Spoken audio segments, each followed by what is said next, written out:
Assalamualaikum warahmatullahi wabarakatuh. Innal hamdalillah nahmaduhu wa nasta'inuhu wa nastaghfiruh wa na'udzu billahi min sururi anfusina wa sayyiati a'malina may yahdihillahu fala mudhillalah wa may yudlilhu fala hadiyalah. Asyhadu an la ilaha illallah wahdahu la syarikalah wa asyhadu anna Muhammadan abduhu wa rasuluhu la nabiyya wa la rasula ba'dah. Allahumma salli ala Muhammad wa ala ali Muhammad kama sallaita ala Ibrahim wa ala ali Ibrahim innaka Hamidum Majid. Wa barik ala Muhammad wa ala ali Muhammad kama barakta ala Ibrahim wa ala ali Ibrahim innaka Hamidum Majid.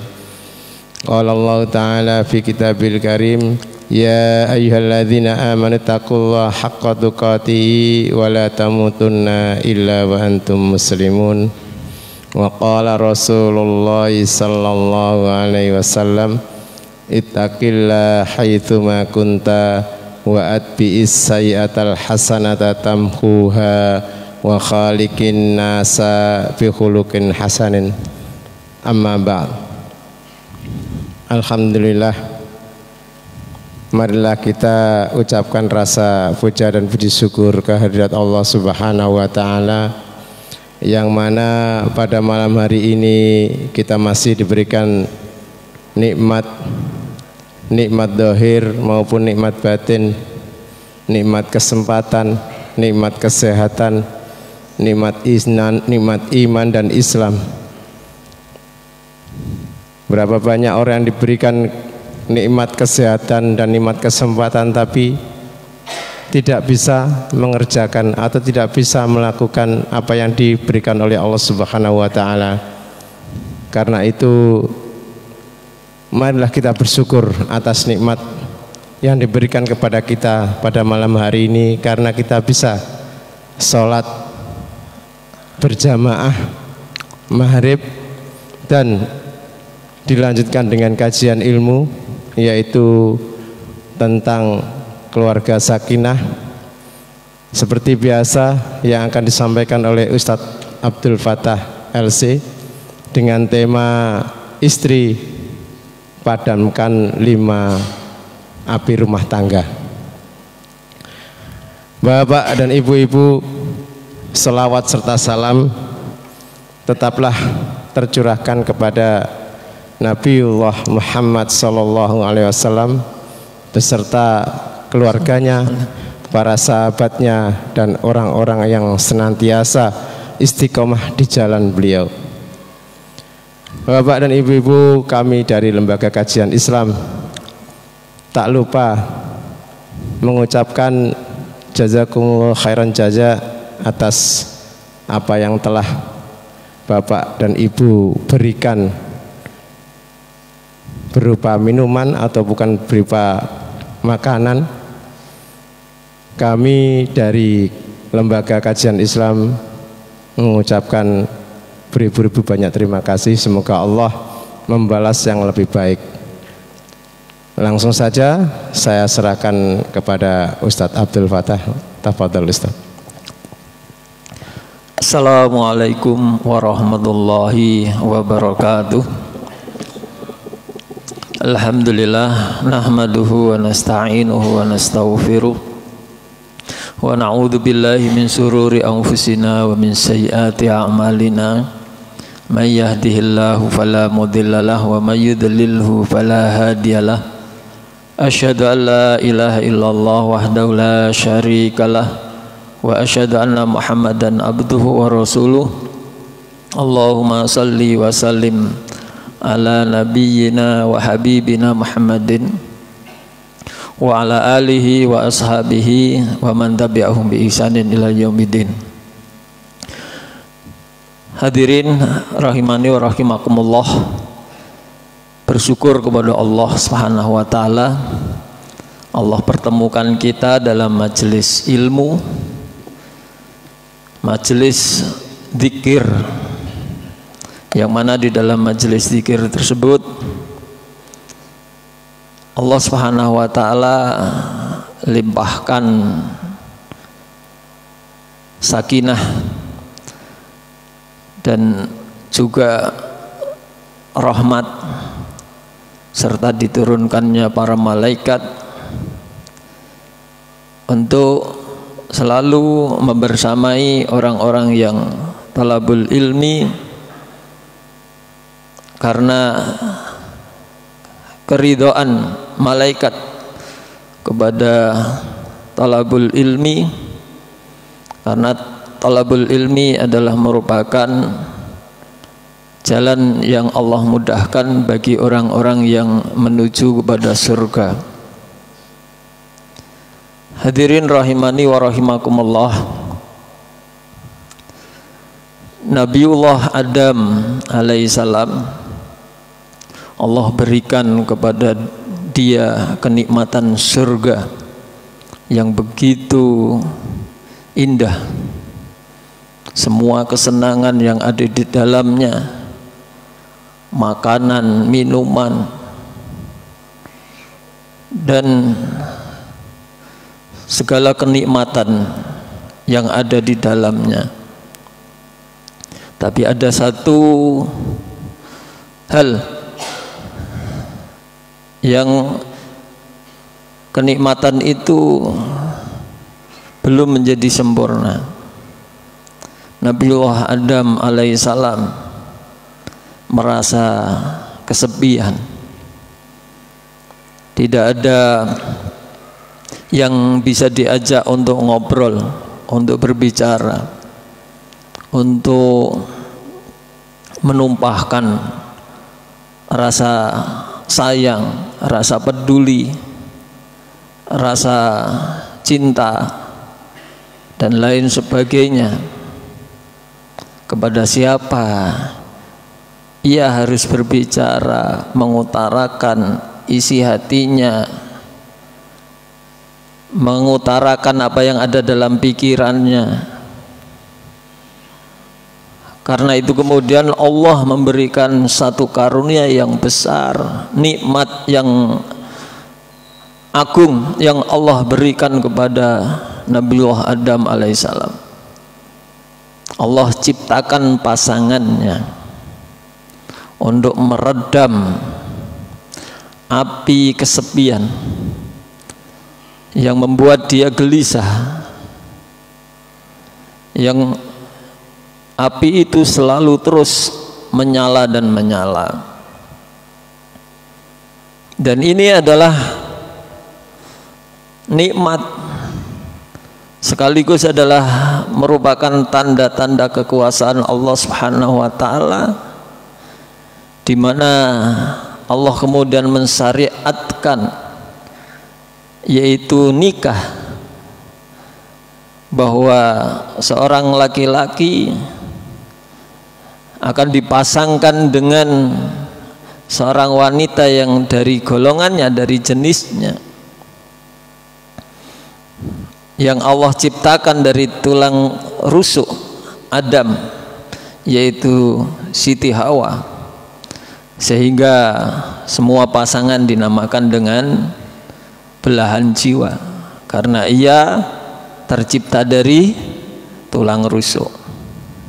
Maka berbahagialah Nabiullah Adam alaihissalam dengan Allah menciptakan pasangannya. Dan itu tanda kekuasaan Allah. Wa min ayatihi an khalaqalakum min anfusikum azwaja litaskunu ilaiha wa ja'ala bainakum mawaddata wa rahmah. Inna fi dzalika laayatil liqaumi yatafakkarun. Dan di antara tanda-tanda kekuasaan Allah, Allah Subhanahu wa taala menciptakan dari jenismu sendiri azwaja, berpasang-pasangan, agar supaya ia bisa kemana ia berlabuh, menenangkan, menentramkan hatinya, agar ia dapat mendapatkan sakinah, ketenangan dan ketentraman. Disitulah ya dua pasang manusia laki-laki dengan perempuan yang diikat dalam sebuah pernikahan yang dihalalkan, halal untuk menenangkan hati, menenteramkan hati, untuk menumpahkan kepedulian, menumpahkan cinta, kasih sayang sesamanya. Karena itulah ikatan pernikahan yang membuat manusia menjadi tidak kesepian. Makanya banyak di media medsos udah kakek-kakek, nenek-nenek, ya, terus kemudian dia menjanda, menikah lagi walaupun sudah umur 80 tahun, 70 tahun. Udah kakek-kakek, nenek-nenek itu udah bau tanah, istilahnya udah tinggal menunggu kematian. Tapi apa? Gak ono koncone, rano rewangi, gak ono yang ngerawat, gak ada yang diajak untuk menemaninya, maka terjadilah kesepian, dan kesepian itu menimbulkan kegelisahan, dan hidup sepenuh dengan gelisah itu nggak enak, ya, kurang bahagia, ya. Jadi nikah itu bagaimana dia biar tidak terjadi kesepian gitu saja, ya. Dan memang yang pas, yang paling cocok ya menemani dari kesepian ini tidak ada lain ya wanita. Maka wanita itu adalah ya mengobati rasa kesepian tadi yang terus menerus menjadi hati ini menjadi apa? Menjadi gelisah. Dan ini harus ada solusinya. Ini harus ada kemana, harus bisa menyelesaikannya supaya dia tetap bahagia, ya. Nah, di mana kebahagiaan itu bisa diraih? Ya dengan pasangan kita, dengan istri kita. Jadi istri kita itu masya Allah, subhanallah, ya. Makanya kalau ada orang bepergian sendiri itu kesepian, dia mesti ngajak istrinya untuk jalan-jalan. Meskipun kadang-kadang itu sudah jalan, tapi meskipun udah jauh, balik lagi, pulang lagi, nggak tenang kalau tidak sama istrinya. Istrinya diajak lagi, balik lagi, walaupun sudah mau sampai tujuan itu balik lagi. Untuk apa? Mengajak istrinya. Kenapa demikian? Ya, manusia ini manusia, kita ini manusia, soalnya butuh pendamping. Sehingga di dalam perjalanan itu aman nyaman. Coba kalau sendirian kan ngelamun, ya toh, pikirannya jadi kemana-mana, menghayal lagi kemana-mana. Tapi kalau begitu ada di sampingnya sambil nyupir, ada istrinya, ada yang diajak bicara, menjadi tenang, dan nyupir pun juga terasa aman dan nyaman. Ya, itulah istri, ya. Ya, membuat kita menjadi apa? Menjadi nyaman dan tenang dari segala gejolak kesepian itu tadi. Itu manfaatnya, masya Allah. Hikmah yang sangat besar. Allah menciptakan Hawa, menciptakan kaum Hawa, kaum wanita, ya. Ya. Jadi meskipun dia kakek, meskipun dia nenek-nenek, tetap dia akan selalu butuh yang akan menemani dari kesepian dan kekosongan hidup itu. Jadi di sini namanya rumah tangga tidak hanya cinta, bukan hanya persoalan cinta saja. Ya. Meskipun cinta itu memang tumbuh dari suatu pasangan, keluarga yang dibangun itu tadi. Jadi hal yang mendorong kenapa orang itu menikah, ya salah satu diantaranya itu memang hidup tadi itu terasa sepi, nggak ada temannya yang menemaninya itu, ya.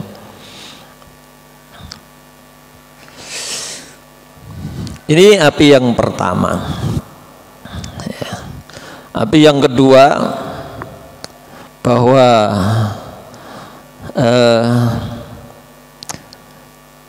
gejolak syahwat, ya, yang mana syahwat ini apabila dibiarkan dan tidak tersalurkan dengan baik, maka juga akan menimbulkan sesuatu kegelisahan, ketidaknyamanan, emosinya tidak stabil. Maka Allah menciptakan seorang wanita pendamping kita, istri, itu bisa menenangkan hal ini. Gejolak syahwat itu akan menjadi padam olehnya kalau tersalurkan. Maka berbahagialah bagi yang memiliki istri yang kemudian taat dan dapat melayani suami dengan baik dalam hal menyalurkan syahwat, ya. Ini yang kemudian seorang suami menjadi cinta, menjadi sayang, dan cinta dan kasih sayang itu dirawat dengan apa? Dengan menyalurkan syahwat itu. Karena dengan bisa menyalurkan syahwat itu akan menambah apa? Akan menambah rasa cinta, menambah rasa kasih sayang, rasa kepedulian di antar keduanya itu. Tapi apabila ini tidak tersalurkan, maka akan menimbulkan kebencian, akan menimbulkan emosi, menimbulkan marah, dan tidak ada ketenangan dan ketentraman hidup. Hadirin rahimani wa rahimakumullah, ada seorang ulama, saya lupa namanya, seorang penulis yang kebiasaannya setiap hari dia memang suka menulis buku, ya, tulisan itu apa itu namanya, suatu ketika dia menulis itu mengalami satu kebuntuan untuk memecahkan sebuah problem, itu mengalami suatu kebuntuan dan tidak mendapatkan satu solusi, ya. Rupanya memang dia sedang ada gejolak, ya, ada ketegangan dalam berpikir, ada ketegangan dalam saraf. Nah, sehingga ketika orang dalam ketegangan, dalam kepenatan, penuh kepenatan, ya, banyak pikiran, banyak beban yang harus dipikirkan, itu susah untuk memecahkan sebuah masalah, itu repot, susah. Lalu dia mendatangi istrinya dan berhubungan intim, menyalurkan syahwatnya. Begitu udah selesai menyelesaikan hajatnya dengan istrinya, dia balik lagi nulis, ketemulah sebuah persoalan, semua masalah. Kebuntuan itu terbuka, kemudian lancar kembali, nulisnya lancar lagi, ya. Itu. Jadi seorang laki-laki ketika menghadapi suatu masalah di dalam keluarga, Jika syahwatnya ini tidak tersalurkan, satu masalah nggak selesai, repot, nggak selesai. Menyelesaikan masalah-masalah di keluarga susah, sulit, satu masalah.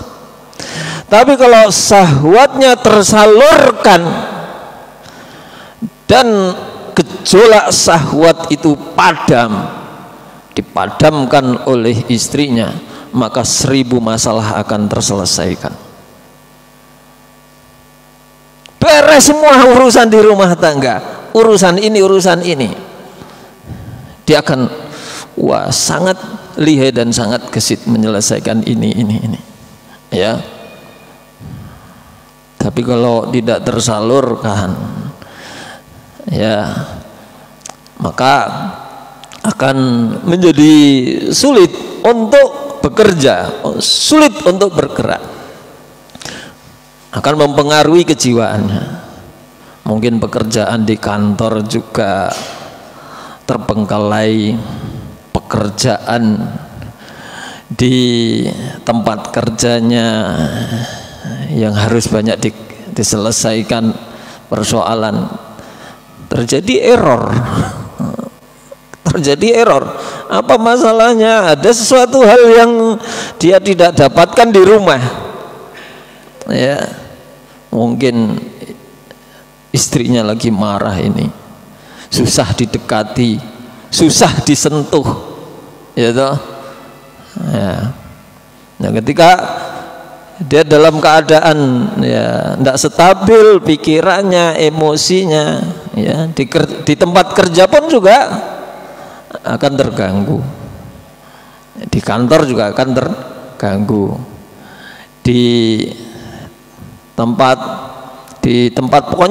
tempat dia kerja akan menjadi sedikit terganggu. Karena itu berbahagialah bagi seorang suami yang betul-betul istrinya mau peduli dengan urusan syahwat laki-laki, ya. Jadi nafsu syahwat ini jangan diabaikan, suatu hal yang sangat penting dalam kehidupan kita, itu sangat penting karena itu adalah fitrah manusia, ya. Yang penting apa?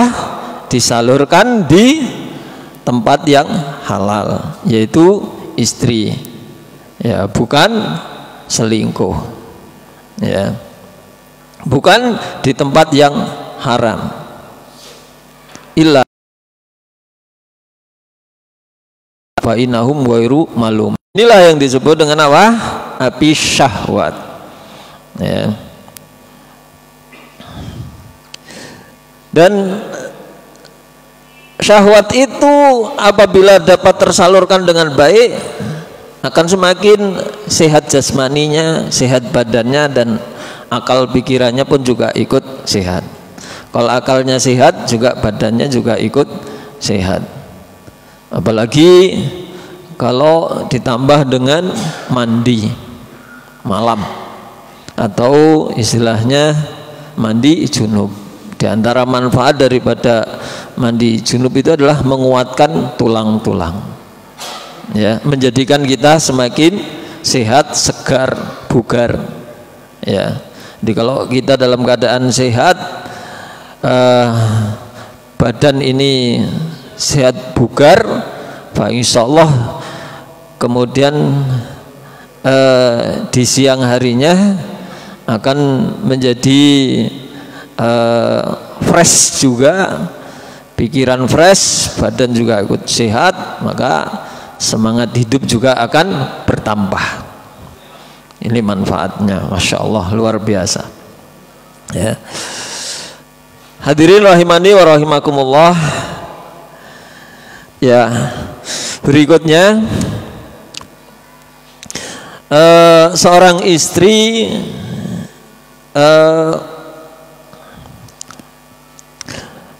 akan melayani, ya, melayani suami,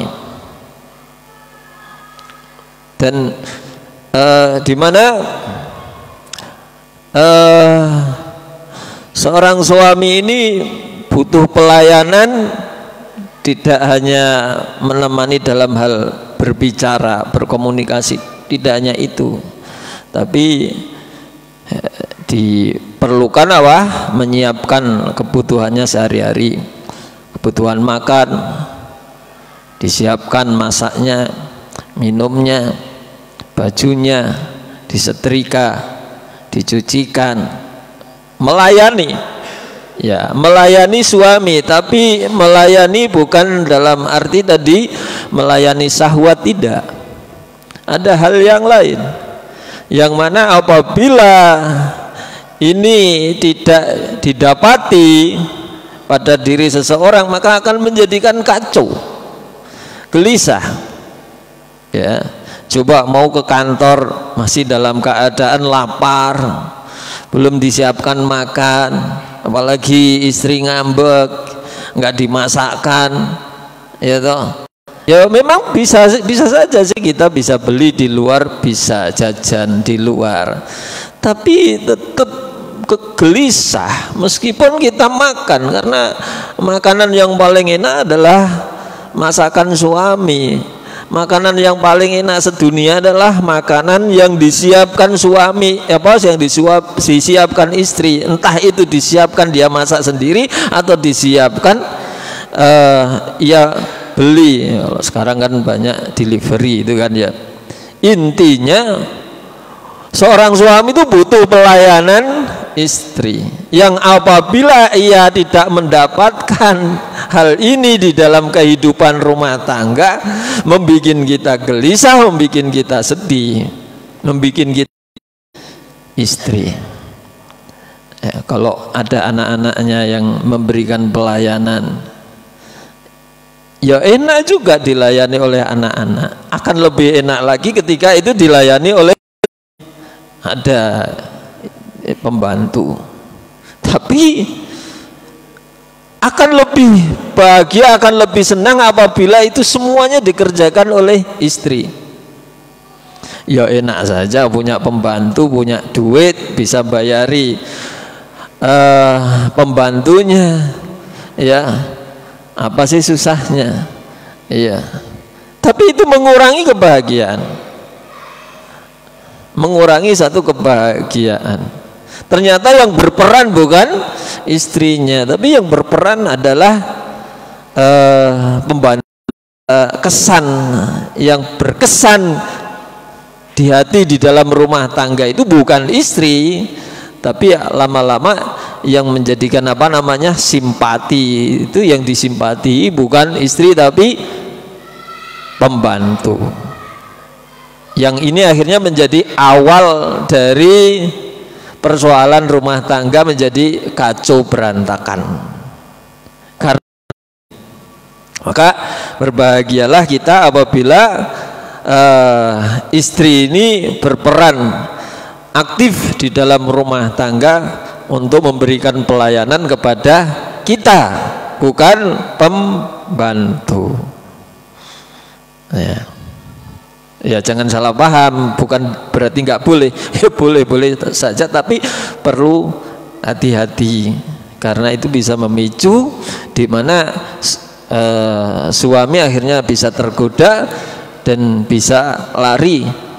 Curhatan hatinya itu tidak kepada istri, tapi curhatan hatinya itu nanti kepada pembantu perempuan. Ya cuma waspada saja, untuk mewaspadai. Ya. Jadi pelayanan seorang istri terhadap suaminya untuk menyiapkan makanan, menyiapkan baju, sepatu, dan yang diperlukan, dan sambutannya ketika ia datang dan lain sebagainya, ini disebut dengan khidmah, narul khidmah. Jadi istri itu berperan sebagai apa? Narul khidmah, bisa memadamkan pelayanan, ya, agar supaya suami tidak gelisah, agar suami tetap bahagia. Maka istri di situ perannya adalah untuk memberikan pelayanan dengan pelayanan yang sebaik-baiknya. Dan pelayanan ini semuanya ibadah. Ibadah seorang istri kepada suami. Dan itu juga surganya ya, sekaligus juga surganya. Maka bagi seorang istri jangan bosan-bosan dengan pekerjaan khidmah melayani suami ini, karena itu adalah surgamu. Letak surgamu tidak jauh, letak surgamu dekat, yaitu pendampingmu, yaitu suami. Sehingga suami ridho, masya Allah, maka istri akan masuk surga dari pintu manapun yang dia sukai, asal suami itu benar-benar ridho dengan sikap, akhlak dan tingkah laku yang kita kerjakan. Ya, anak akan tidak memperhatikan waktu, tidak memperhatikan istirahatnya, ya, akan selalu ini semuanya adalah ibu. Anak sakit, merintih, menangis, siapa yang memadamkan? Ibu. Ya. Oleh karena itu, para istri semuanya hendaklah memperhatikan dengan sesungguh-sungguhnya kepada anak-anaknya, karena ini adalah bagian daripada tanggung jawab seorang istri kepada anak-anaknya untuk merawat mereka, membesarkan mereka, menjadikan anak-anak itu nyaman, tenang, tentram di sampingnya, di sisinya, sehingga anak akan merasa rindu dengan ibu, merasa sayang dengan ibu, cinta kasih akan tumbuh, ya, karena seorang ibu. Ya. Anak mau sekolah, ya, harus sudah beres sarapannya, makannya, harus beres bajunya, harus beres badannya, sudah mandi dan semuanya disiapkan. Siapa yang menyiapkan? Ibu. Bahkan ibu juga mengantarkan sekolah, menunggui sekolah, agar supaya anak nyaman dan tenang. Siapa yang melakukan itu semuanya? Istri kita. Ya, istri kita luar biasa. Dan ketika kita benar-benar memahami persoalan peran daripada istri ini, kita ketika ada suatu problem rumah tangga, sesuatu yang kita tidak sukai, maka kita akan mengingat ini, mengingat jasa-jasa dan keutamaan istri yang sangat luar biasa ini, sehingga awak tidak mudah bercerai, berpisah. Karena apa? Ya, kita mengingat keutamaan yang sangat luar biasa. Jadi kesalahan seorang istri satu jangan sampai kemudian mengalahkan semua jasa-jasa baiknya yang sangat banyak ini, hanya karena persoalan kecil saja, satu masalah kecil saja. Masih banyak sekali, ya, masih banyak sekali satu hal yang kita sukai, ya. Masih banyak sekali kebaikan-kebaikan yang telah dia torehkan di dalam rumah tangga kita. Masya Allah, luar biasa, ya, istri. Maka jangan sampai kita abaikan peran ini, jangan sampai kita lupakan ini. Komah dengan perannya ini, mintakan ampun kepada Allah Subhanahu wa taala. Bermudah-mudahlah dalam meridhoi istri. Ridhoilah istri agar Allah melimpahkan rahmatnya kepada istri sebanyak mungkin, ya. Terus kita mintakan Allahumma arhamha, Allahumma arhamha, Allahumma arhamha, terus kita, ya, itu agar supaya apa? kita dimudahkan oleh Allah agar supaya istri itu dikuatkan dengan perannya yang sangat luar biasa, agar supaya istri itu tetap istiqomah, agar supaya istri itu ikhlas dalam menjalankan peran yang sangat luar biasa. Ini yang peran itu bukan peran yang ringan, tapi peran yang luar biasa. Ya. Ya.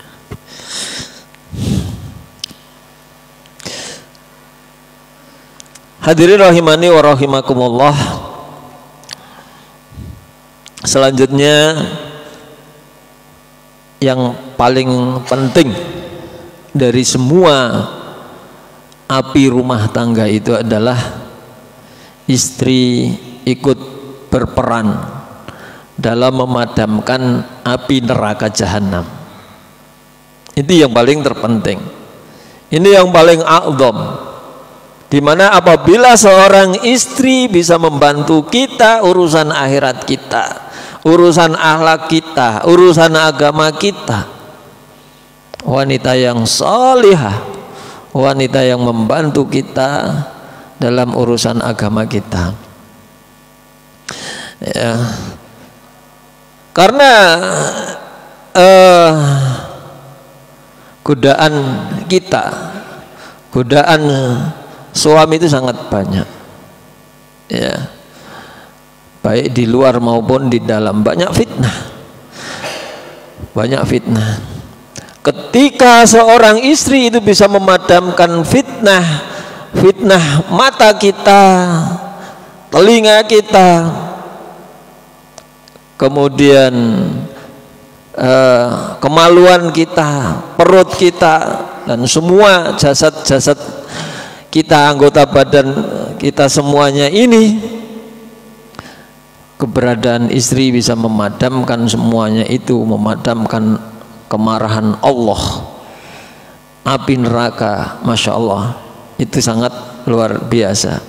Sehingga kita dijauhkan Allah Subhanahu wa ta'ala dari segala yang haram, dan bisa mendekatkan diri kita kepada Allah. Ketakwaan kita kepada Allah semakin bertambah, ibadah kita semakin kenceng karena kita mendapatkan satu ketenangan, ya.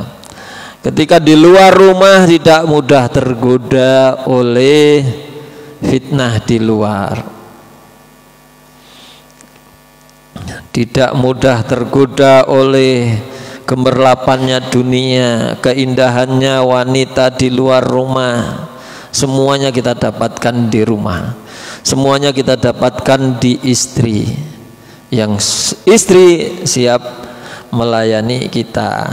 Itulah yang sehingga kita bisa terhindar dari segala mara bahaya, terhindar dari perbuatan yang haram yang memudahkan kita untuk masuk surga.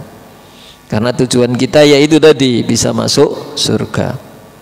Ya, ya ayyuhalladzina amanu qu anfusakum wa ahlikum naro. Wahai orang-orang yang beriman, jagalah dirimu dan keluargamu dari api neraka. Itu visi misi kita, visi misi hidup kita, visi misi keluarga kita adalah membawa keluarga ini masuk surga bersama-sama dan dijauhkan dari api neraka.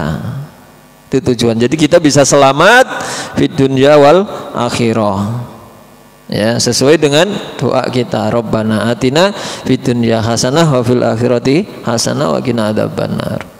Ya Allah, berilah kepada kami kebahagiaan di dunia dan kebahagiaan di akhirat, dan jauhkanlah kami dari siksa api neraka.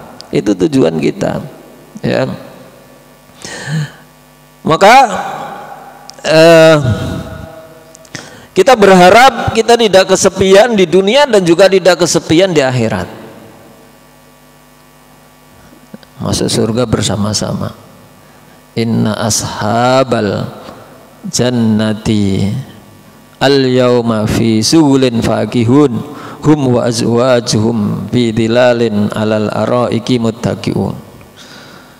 Sesungguhnya penghuni surga hari ini dalam keadaan sibuk bersenang-senang. Oh, sibuk kok bersenang-senang, biasanya kan sibuk kerja. Nah, ini enggak, sibuk bersenang-senang. Siapa mereka? Para penghuni surga. Ngapain? Sibuk bersenang-senang. Ya.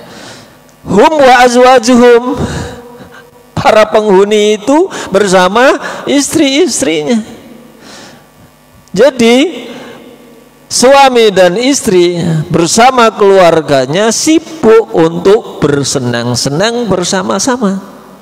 Fi dhilalin, di bawah suatu naungan, alal araiki, di atas dipan. Ya kayak kursi gini ya. Kita bertelekan. Muttaqiun, dalam keadaan bertelekan. Surga itu memang mirip dengan dunia tapi tidak sama. Ya, makanya ketika kita berbicara muttaqiun ya, alal araiki muttaqiun, bertelekan dia di atas dipan-dipan yang kita bayangkan seperti kita bertelekan di atas kursi ini. Ya, mirip tapi tidak sama. Karena surga itu adalah kenikmatan yang sempurna. Buah-buahannya juga demikian. Ya, mirip tapi tidak sama. Artinya mirip itu gimana? Di sana ternyata juga ada anggur. Bagaimana kita dulu makan di dunia ada anggur. Ya, di sana di surga ada nanas. Seperti dulu kita makan di dunia nanas. Cuma anggurnya dan nanasnya berbeda dengan yang ada di dunia. Ya, mutasyabihan, serupa tapi tidak sama. Ya, itu sibuk, ya sibuk bersenang-senang. Nah, itulah kita, harapan kita itu seperti itu, menjadi apa? Penduduk surga bersama dengan pasangan kita. Ya. Hadirin rahimani wa rahimakumullah, mungkin cukup yang kami sampaikan, semoga bermanfaat bagi diri saya khususnya dan juga kepada hadirin umumnya.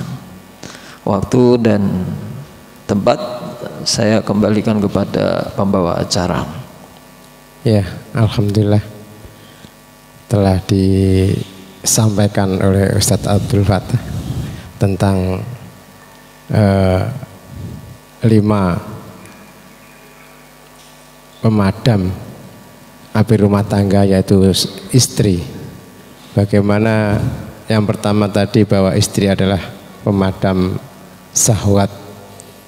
Ketika laki-laki itu lelah, maka obatnya adalah tadi, menyalurkan syahwat.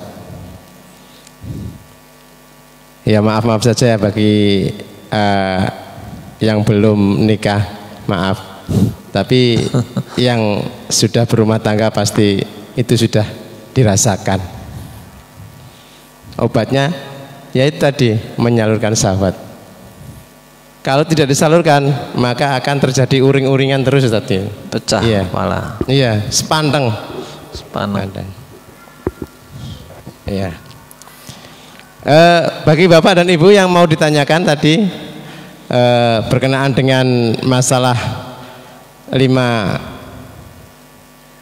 api pemadam rumah tangga seorang istri, monggo.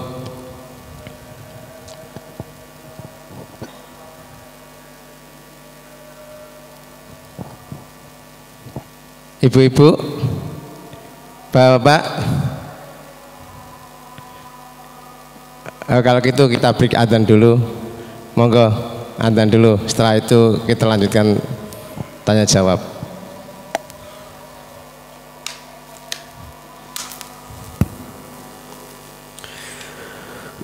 Allahu Akbar,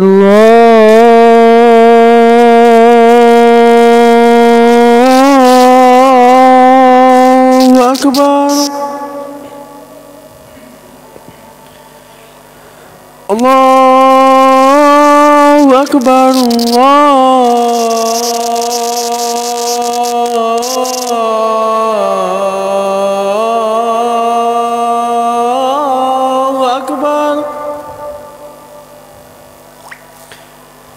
أشهد أن لا إله إلا الله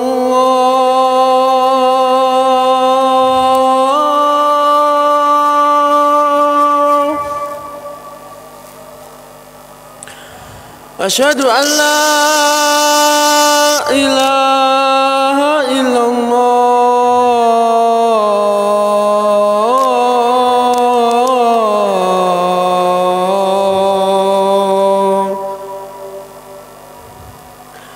أشهد أن محمدا رسول الله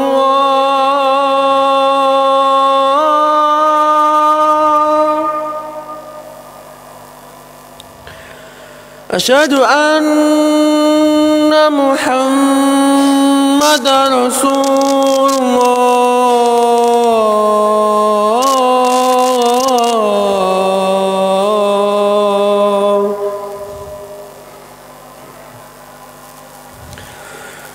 حي على الصلاة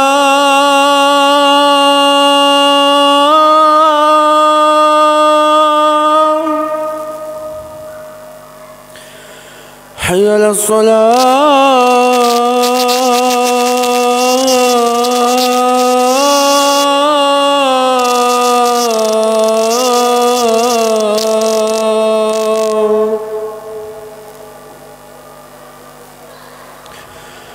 حي على الفلاح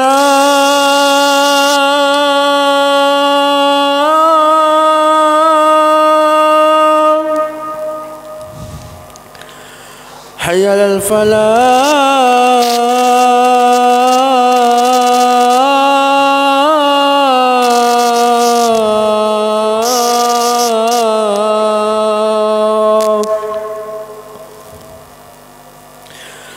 الله أكبر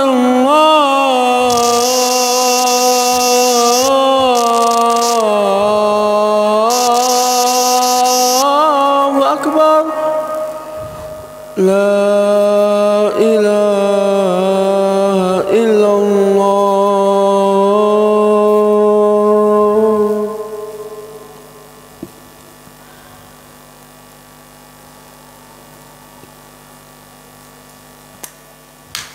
Ya, monggo bagi bapak dan ibu yang mau ditanyakan.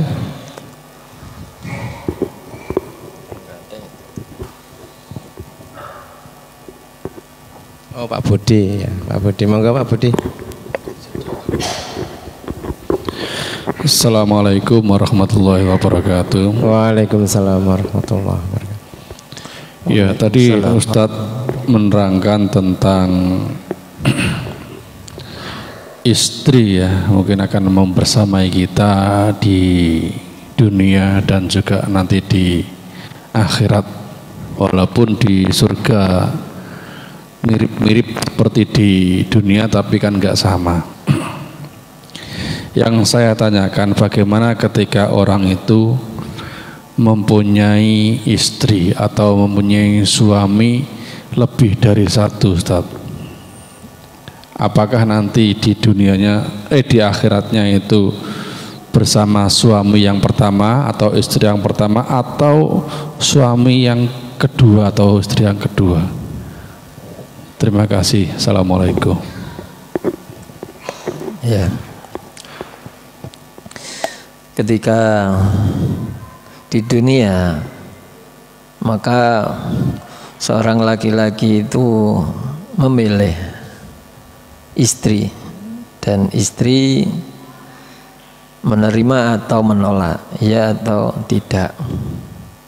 Tapi nanti kalau di akhirat, ketika si istri itu di dunia itu punya lebih dari 2 suami, maka sang istri akan memilih salah satu di antara suami yang ada di dunia. Apakah suami yang pertama? Mungkin. Apakah suami yang kedua? Mungkin. Ya, Tapi biasanya suami yang pertama itu yang paling berkesan. Mungkin ya banyak yang milih yang suami yang pertama dibanding yang kedua. Tapi tidak ada kepastian istri memilih suami yang pertama. Ya. Dan istri-istri Nabi tidak boleh dinikahi ya sepeninggal Nabi Muhammad. Istri-istri Rasul tidak boleh dinikahi yang lainnya, karena nanti akan menjadi istri-istri Nabi di surga. Ya, itu khusus ya. Larangan itu khusus bagi istri-istri Nabi. Lah istri-istri Nabi itu sebelumnya pernah tidak menikah dengan yang lain? Pernah. Apakah Nabi menjadi suami pertama? Kan tidak. Nabi menjadi suami yang kedua. Nah, mereka nanti akan menjadi istri-istri Nabi di surga. Karena itu ya. Ada lagi? Kalau nggak ada, kajian ini kita tutup. Sebelum kajian ini saya tutup, marilah kita tutup dengan bacaan hamdalah. Alhamdulillahirabbil alamin. Subhanakallahumma bihamdika asyhadu an la ilaha illa anta astaghfiruka wa atubu ilaih. Dari saya sebagai pembawa acara, kalau ada kata-kata yang kurang berkenan, saya mohon maaf yang sebesar-besarnya. Akhirul kalam. Assalamualaikum warahmatullahi wabarakatuh.